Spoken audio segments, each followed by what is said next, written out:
मौन का क्या महत्व है, आज हम इसे एक छोटी सी कहानी के जरिए जानेंगे और समझेंगे कि मौन रहना, चुप रहना और शांत रहना हमारे जीवन के लिए क्यों जरूरी है। एक बार एक विद्वान ब्राह्मण महात्मा बुद्ध के पास आया। वह बड़ा ही जिज्ञासु विद्वान था, इसलिए उसके पास बहुत सारे प्रश्न थे पूछने के लिए। ढेर सारे प्रश्न, समस्याएं ही समस्याएं। बुद्ध ने उसके चेहरे की तरफ देखा और बोले, मेरी एक शर्त है, यदि तुम मेरी शर्त पूरी करोगे केवल तभी मैं तुम्हारे सारे प्रश्नों के उत्तर दे सकता हूँ। बस तुम्हें 1 वर्ष तक प्रतीक्षा करनी होगी। इस 1 वर्ष में ध्यान करो, मौन रहो। जब तुम्हारे भीतर का शोरगुल समाप्त हो जाए तब तुम कुछ भी पूछना, मैं उत्तर दूंगा, यह मैं वचन देता हूँ। विद्वान ब्राह्मण चिंता में पड़ गया कि 1 वर्ष तो बहुत लंबा समय होता है और इतने समय तक मौन रहना, तब जाके यह मेरे प्रश्न का उत्तर देगा, और कौन जाने कि वह उत्तर सही होंगे भी या नहीं, और मेरा 1 वर्ष तो बिल्कुल बेकार चला जाएगा। अब क्या करना चाहिए? वह दुविधा में पड़ गया। वह यह शर्त मानने में थोड़ा झिझक रहा था। तभी बुद्ध का एक दूसरा शिष्य, जिसका नाम सरीपुत्र था, जोर जोर से हंसने लगा। वह वही पास में ही बैठा था, एकदम खिलखिलाकर हंसने लगा। विद्वान ब्राह्मण अब और भी परेशान हो गया। उसने कहा, क्या बात है, तुम क्यों हंस रहे हो? तब सरीपुत्र ने कहा, इनकी बात मत सुनना, यह बहुत धोखेबाज है।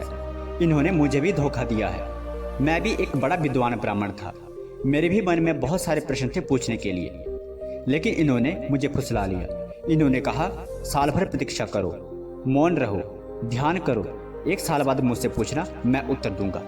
लेकिन साल भर के बाद कोई प्रश्न ही नहीं बचा पूछने को, तो मैंने कभी कुछ पूछा ही नहीं और इन्होंने कोई उत्तर दिया ही नहीं। यदि तुम पूछना चाहो तो अभी पूछ लो। बुद्ध ने कहा, मैं अपने वचन पर पक्का रहूंगा। यदि 1 साल बाद तुम कुछ भी पूछते हो तो मैं उत्तर जरूर दूंगा। यदि तुम कुछ पूछोगे ही नहीं तो मैं क्या उत्तर दूंगा? बुद्ध के कहने के बाद विद्वान ब्राह्मण ध्यान करने लगा और मौन होता गया। इधर 1 वर्ष बीत गया।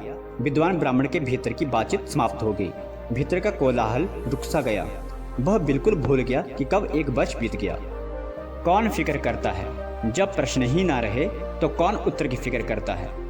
एक दिन अचानक बुद्ध ने पूछा कि तुम्हारा 1 साल पूरा हो गया। इसी दिन 1 वर्ष पहले तुम यहाँ आए थे और मैंने तुम्हें वचन दिया था कि 1 वर्ष बाद जो प्रश्न तुम पूछोगे मैं उत्तर दूंगा। मैं उत्तर देने के लिए तैयार हूँ, अब तुम प्रश्न पूछो।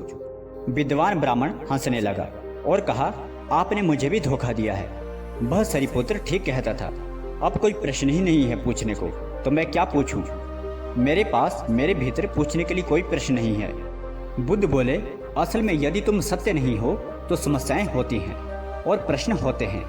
वे तुम्हारे झूठ से पैदा होते हैं, वे तुम्हारे स्वप्न से पैदा होते हैं, वे तुम्हारी नींद से पैदा होते हैं। जब तुम सत्य को जान लेते हो, उसे आत्मसात कर लेते हो, तो फिर कोई समस्या नहीं रह जाती। मन की एक अवस्था है जहाँ केवल प्रश्न होते हैं और मन की दूसरी अवस्था है जहाँ केवल उत्तर होते हैं। वे कभी साथ साथ नहीं होते, और यदि तुम अभी भी प्रश्न पूछ रहे हो तो तुम उत्तर नहीं ग्रहण कर सकते। मैं उत्तर दे सकता हूँ, लेकिन तुम उसे ले नहीं सकते।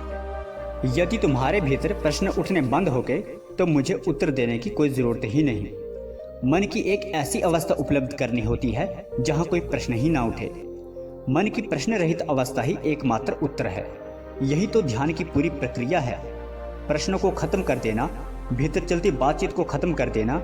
जब भीतर की बातचीत रुक जाती है तो असीम मौन छा जाता है। इस मौन में ही हर चीज का उत्तर मिल जाता है, जहाँ कोई समस्या नहीं रह जाती। यही मौन का महत्व है।